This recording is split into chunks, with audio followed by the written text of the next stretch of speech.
Hi friends, welcome to our show. உனக்கு சொன்னால் புரியாது.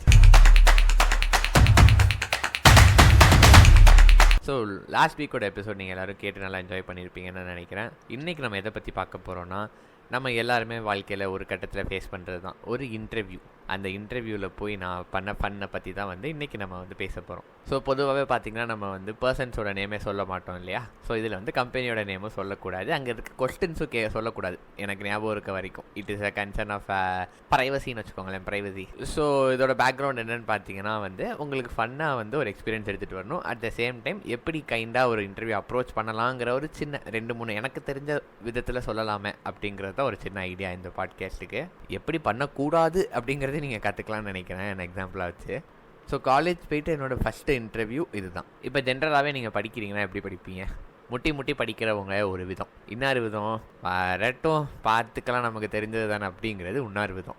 இதில் நான் எந்த டைப்பு அப்படின்னு பார்த்தீங்கன்னா இந்த 2வது டைப்பு. நாங்கள் ஒரு 3 பேர், நான் உங்களுக்கு தெரியும்னு நினைக்கிறேன், என்னோடய ப்ரீவியஸ் பாட்காஸ்ட் கேட்டிருந்தீங்கன்னா அதில் சொல்லியிருப்பேன். ஒரு ஃப்ரெண்டு, நான், அப்புறம் அந்த யூடியூப் செலிபிரிட்டி 3 பேர் சேர்ந்து தான் படிப்போம் சொல்லியிருக்கேன் இல்லையா? ஸோ இந்த இன்டர்வியூக்கும் சேர்ந்து தான் ப்ரிப்பேர் பண்ணுறோம். 3 பேருமே இன்டர்வியூக்கும் செலக்ட் ஆகிருக்கும். அந்த 2 பேர் ரொம்ப பதட்டத்திலே படிக்கிறாங்க. ஐயோ நாளைக்கு இன்டர்வியூ, நம்ம ஒழுங்காக பண்ணணும். நான் எப்போயும் போல் சில்லா, ஓகே இன்டர்வியூ எனக்கு தெரிஞ்ச கான்செப்ட் தான், நான் நல்லா பண்ணிடுவேன் அப்படிங்கிற ஒரு கான்ஃபிடென்ஸ், ஒரு சின்ன ஓவர் கான்ஃபிடென்ஸ் அப்படின்னு வச்சுக்கோங்களேன். பட் ஸ்டில் நான் படிக்காமல் இருந்தேன்லாம் சொல்ல மாட்டேன். I did prepare well. நான் நல்லாவே ப்ரிப்பேர் பண்ணேன்.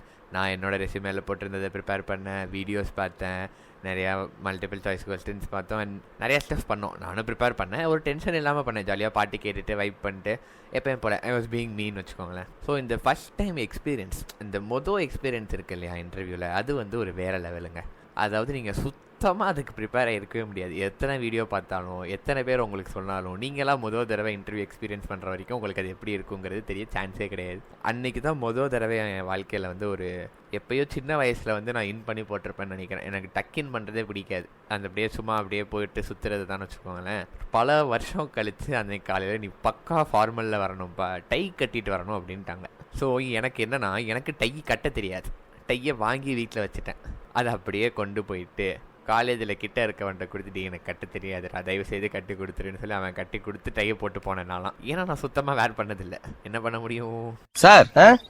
இதுக்கு பருத்தி மூட்டை பேசாம குடோன்ல இருக்கலாமே.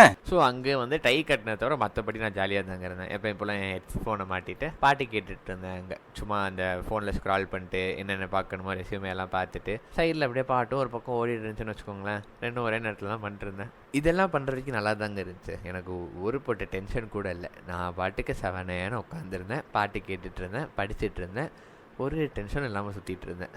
ஒரு ஹாலில் உட்கார வச்சு இன்னொரு ஹாலுக்கு எல்லாரையும் மூவ் பண்ணாங்க. இன்டர்வியூக்குள்ளே போகிறதுக்கு முன்னாடி இங்கே உட்காந்துருங்கப்பா, உங்களை ஒருத்தவங்களா கூப்பிடுவாங்க அப்படின்னு. சரி இப்போ கூப்பிட போகிறாங்களே, பாட்டு பேர்ட்டு இருந்தால் கேட்காது, எவனாச்சும் நம்மளை தட்டி ஏற்பணும் பாட்டில் இருந்து அப்படின்னு சொல்லிட்டு நான் என்ன பண்ணேன், ஹெட்ஃபோனை உள்ளே வச்சுட்டு பேக்குள்ளே வச்சுட்டு ரெடியாக இருந்தேன். சரி இப்போ எப்போனாலும் கூப்பிட்டுருவாங்க, போயிடலாம் அப்படின்னு சொல்லி. அதுக்கப்புறம் தான் பார்த்தா ஒருத்தவன் மூஞ்சிலையும் இருக்க பீதி எனக்கு அப்போ தான் தெரியுது.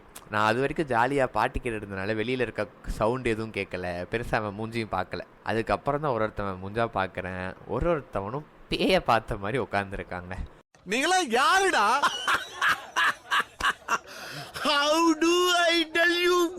எனக்கு இருந்த மொத்த கான்ஃபிடென்ஸும் அப்படியே புஷ்ஷுன்னு காத்து போன பலூன் மாதிரி ஆயிடுச்சு.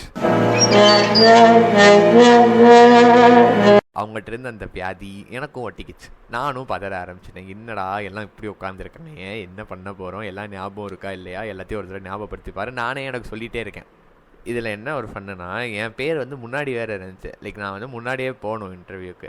ஸோ நான் ஒரு அவசரத்தில் எல்லாம் பண்ணிருக்கேன். எனக்கு என்ன இன்னொரு பிரச்சனைனா, நான் நர்வஸ் ஆனாலோ பயப்பட்டாலோ இல்லை இந்த மாதிரி டென்ஷன் ஆனேன்னா எனக்கு கை அதிகமாகவே இருக்கும். சும்மாவே கை அதிகமாகவே இருக்கும். இந்த மாதிரி ஏதாச்சும் எமோஷன்ஸ்லாம் இருந்துச்சுன்னு வச்சுக்கோங்களேன், இன்னும் கொஞ்சம் அதிகமாகவே இருக்கும். நான் அதுக்குன்னே சொல்லி ஹேண்ட் கர்ச்சீஃப்லாம் கொண்டு வந்தேன்.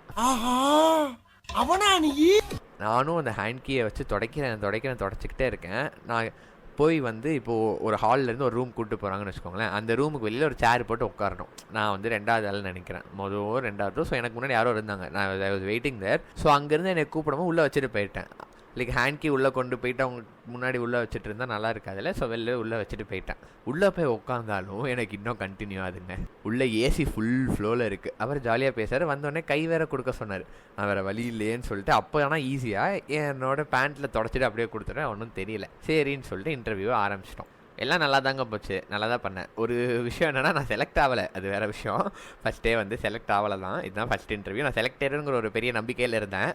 பட் ஸ்டில் ஆகலை. நான் இந்த பண்ணக்கூடாது அப்படிங்கிறத என்கிட்ட கற்றுக்கலான்னு சொன்னேன்ல, அது என்னென்னா எனக்கு ஒரு டாபிக் ரொம்ப பிடிக்குங்க. முக்கால்வாசி காலேஜில் ஹையரிங்க்கு வரவங்க சாஃப்ட்வேர் இன்ஜினியரிங்கிற ரோலுக்கு தான் வருவாங்க. முக்கால்வாசி பேர் நீங்கள் இனிஷியலாக போகும்போது அந்த ரோலில் போயிட்டு அதுக்கப்புறம் தான் உங்களுக்கு பிடிச்ச டொமைனில் மாறிக்கிற மாதிரி இருக்கும். நான் என்ன பண்ணிட்டேன், நமக்கு பிடிச்ச இந்த ரோல் தானே, இதை பற்றி நம்ம நிறையா பேசுவோம், இதை பற்றி பேசினா எனக்கு இந்த ரோல் நிறையா தெரியுதுன்னு சொல்லிட்டு என்னை எடுப்பாங்க அப்படிங்கிற ஒரு சின்ன ஒரு திங்கிங் இருக்கும். ஸோ நான் என்ன பண்ணிட்டேன், எனக்கு பிடிச்சதை பற்றி நிறையா பேசிகிட்டு இருந்தேன். அது போக இன்னொன்று இருக்குது. எனக்கு ஒரு சப்ஜெக்ட்டு நான் எடுத்துட்டேன் காலேஜில். ஆனால் அந்த சப்ஜெக்ட்டு எனக்கு அவ்வளோவா பிடிக்காது. எனக்கு வந்து அது வந்து என்னோடய டொமைனில் இல்லைன்னு வச்சுக்கோங்களேன். ஸோ வந்து நான் பெருசாக அதை வந்து படிக்கலை. சரி மார்க் தராங்க அப்படிங்கிறதுக்காண்டி எழுதி ஒரு நல்ல மார்க் வாங்கிட்டேன்னு வச்சுக்கோங்களேன். ஸோ ஆனால் அதில் ரொம்ப இன்டெப்த் ஆஃப் தி டாபிக்ஸ்லாம் தெரியாது. லைட்டாக மேலாப்பில் தெரியும். ஏதாச்சும் கேட்டால் பதில் சொல்ல முடியும். எனக்கு இன்டர்வியூ எடுக்க வந்தவர், நான் இப்போ சொன்னேன் இல்லையா ஒரு டாப்பிக்கு, அதில் தான் அவர் ஸ்பெஷலைசேஷன் போல். இங்கேயே தெரிஞ்சிருக்கும் எனக்கு வந்து அவ்வளோதான் ஊற்றி மூடியிருப்பாங்கன்னு சொல்லிட்டு நானும் எவ்வளவோ ட்ரை பண்ணேன். அதாவது இது எப்படின்னா, தவளை தன் வாயால் கெடும் அப்படிங்கிறத நீங்கள் நிறையா பேர் கேள்விப்பட்டிருப்பீங்க. லைவாக பார்த்துருக்கீங்களா? எனக்கு வந்து லைவாக நடந்துச்சு. அவர் அந்த டாபிக் பற்றி இழுக்கவே இல்லை. நான் தெளிவாக என்ன பண்ணேன், எனக்கு அந்த டாபிக் தெரியாதுன்னு சொல்லிட்டு என் ரெஸ்யூமேல அதை பற்றி போடவே இல்லை. ஸோ அவர் அதை இனிஷியலாக எடுக்கவே இல்லை. இப்போது இந்த சப்ஜெக்ட் எப்படிப்பட்ட சப்ஜெக்ட்னா, ஒன்று இந்த சப்ஜெக்ட் எடுக்கணும், இல்லைனா இன்னொரு சப்ஜெக்ட் எடுக்கணும் அப்படிங்கிற ஒரு இது பேர் எலெக்டிவ்னு சொல்கிறாங்க. ஸோ அந்த இன்னொரு சப்ஜெக்ட் நான் எடுக்காமல் விட்டேன் இல்லையா சாய்ஸில், எனக்கு அந்த சப்ஜெக்ட் ஆக்சுவலாக பிடிக்கும். பட் சில காரணங்களால் நான் இந்த சப்ஜெக்ட் எடுக்க வேண்டியதாக போச்சு. நான் என்ன சொன்னேன், எனக்கு அந்த சப்ஜெக்ட் பிடிக்கும், ஆனால் என்னால் எடுக்க முடியல, காஸ் வேக்கன்சி இல்லை, ஸோ நான் இதை எடுத்துட்டேன் அப்படிங்கிற மாதிரி சொன்னேன் அவர்கிட்ட. அவர் உடனே, ஓ நீ இந்த சப்ஜெக்ட் எடுத்திருக்கியா, அப்போ இதெல்லாம் உனக்கு தெரியுமான்னு சொல்லிட்டு ஒரு 10 கேள்வி அதுலேருந்தே கேட்குறாரு. நானும் ஒரு டாபிக் அப்பையும் பொறுமையாக சொல்லி பார்க்குறேன். இல்லை சார் எனக்கு அது வந்து பெருசாக தெரியாது, எனக்கு வந்து அதில் நான் நாட் இன்ட்ரெஸ்டட் இந்த இடம்னு சொல்கிறேன். ஆனால் அவருக்கு அது ரொம்ப தெரியும் போல். What can I do? ஐயோ பாவம், அவரே கன்ஃபியூஸ் ஆயிட்டார். ஃபுல்லாக வச்சு செஞ்சார். அப்படியும் ஒரு நல்ல விஷயம் என்னென்னா, இந்த ரவுண்டை நான் பாஸ் பண்ணிட்டேங்க. இந்த ரவுண்டை நான் பக்காவாக பாஸ் பண்ணிட்டேன். ஆனால் என்ன ஒன்று, முடிக்கும் போது தான் அசிங்கமாக ஒன்று நடந்துச்சு. என்ன ஆச்சு அப்படின்னா, முடிக்கும் போது மறுபடியும் கை கொடுத்தாரு. எனக்கு அப்போது வந்து ரொம்ப வேர்த்து போய் நான் ஒரு மாதிரி சரி வேறு வழி இல்லையேன்னு கொடுத்துட்டு வந்துட்டேன். அவர் என்ன நினச்சாரோ இன்னும் எனக்கு தெரியல. இதில் நீங்கள் தெரிஞ்சுக்க வேண்டிய 2 விஷயம் என்னென்னா, உங்கள் வாயாலேயே நீங்கள் மாட்டிக்கக்கூடாது. நான் பண்ண 2 விஷயமே நானே சொல்லி தான் மாட்டிக்கிட்டேன். அவருக்கு தெரிஞ்சிருக்கவே போகிறதில்ல. அதே மாதிரி என் இன்ட்ரெஸ்ட்டுன்னு ஒரு சப்ஜெக்ட் சொல்கிறேன்ல, அதையும் நான் பேசிக்கிட்டு நான் மட்டும் தனியாக பேசிகிட்டே இருந்தேன். நோயன்னு நீ பைத்தியக்காரனவே நினைச்சிருக்கிறல்ல நீ. இப்போது செகண்ட் ரவுண்டில் இதே கண்டினியூ ஆச்சு. ஃபர்ஸ்ட் ரவுண்டில் சொன்னேன்ல எனக்கு பிடிச்ச டாப்பிக்கை பேசுனேன்னு. செகண்ட் ரவுண்டில் பண்ணிட்டு என்ன சொல்லிட்டேன், அந்த டாபிக் பற்றி இன்னும் கொஞ்சம் நிறையா சொல்லிட்டு அவருக்கு என்ன புரிஞ்சிருச்சுன்னா, நான் அந்த வேலையை தந்தால் மட்டும்தான் செய்வேன், எனக்கு வேறு வேலை கொடுத்தாலுமே அந்த குறிப்பிட்ட ஜாபோட வேலையை நான் சேர்த்து இழுத்து வச்சு பார்ப்பேங்கிற மாதிரி அவருக்கு புரிஞ்சிருச்சு நான் சொன்னது. நான் என்ன மீன் பண்ணேன் அப்படின்னா, நீங்கள் என்ன வேலை எனக்கு கொடுத்தாலும் அதை பற்றியும் எனக்கு இன்ட்ரெஸ்ட் இருக்கலாம், நான் அதுலேயும் கொஞ்சம் இன்வால்வ்டாக இருப்பேன் அப்படிங்கிற மாதிரி நான் சொல்லிட்டேன். அவர் என்ன நினச்சிட்டாரு, நான் அந்த வேலையை எப்படினாலும் பார்ப்பேன் அப்படிங்கிற மாதிரி எடுத்துக்கிட்டார். நான் வந்து இல்லை சாரி சார் அப்படி நான் நினைக்கலன்னு சொல்லிட்டுலாம் அவர்கிட்ட சொல்லி பார்த்தேன். ஸோ பட் ஆனால் அப்பயே வந்து எனக்கு ஓரளவுக்கு தெரிஞ்சிருச்சு, சரி நம்ம வாயை விட்டோம், இது அவ்வளோதான், இதுக்கு மேலே ஒன்றும் பண்ண முடியாது அப்படிங்கிற மாதிரி. நான் நினச்ச மாதிரி என் ரிசல்ட்டும் அப்படி தாங்க இருந்துச்சு. ஸோ ஓவரால் பார்த்தீங்கன்னா என் எக்ஸ்பீரியன்ஸுங்கிறது தான் இது வந்து உங்கள்கிட்ட சொல்லணும் போல் எனக்கு இருந்துச்சு. நீங்கள் என்ன தான் ப்ரிப்பேர் பண்ணாலும் அங்கே போய் அந்த ஒரு டென்ஷன் இருக்குல்ல, முடிஞ்ச அளவுக்கு டென்ஷன் இல்லாமல் பேசுங்க. இன்டர்வியூ டிப்ஸ் அண்ட் ட்ரிக்ஸ் கேட்டு இங்கே வந்திருந்தீங்கன்னா இது வந்து அதுக்கான இடம் இல்லை. இது வந்து ஒரு comical experience and what not to டூன்னு தெரிஞ்சுக்கிட்டீங்கன்னு வேணால் வச்சுக்கோங்க. உங்களுக்கு வந்து மோர் டிப்ஸ் அண்ட் ட்ரிக்ஸ் வேணும்னா நம்ம யூடியூப் நண்பர் இருப்பார்ல, அவரோட சேனலில் போய் பாருங்கள், நிறையா கிடைக்கும்.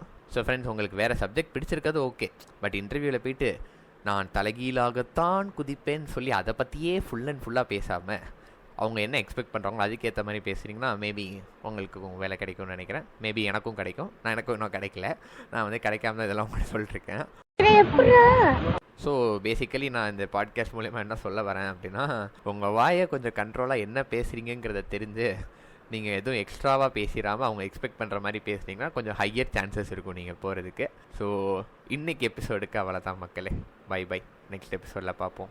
Until then, this is your Sajeevan signing off from உனக்கு சொன்னால் புரியாது.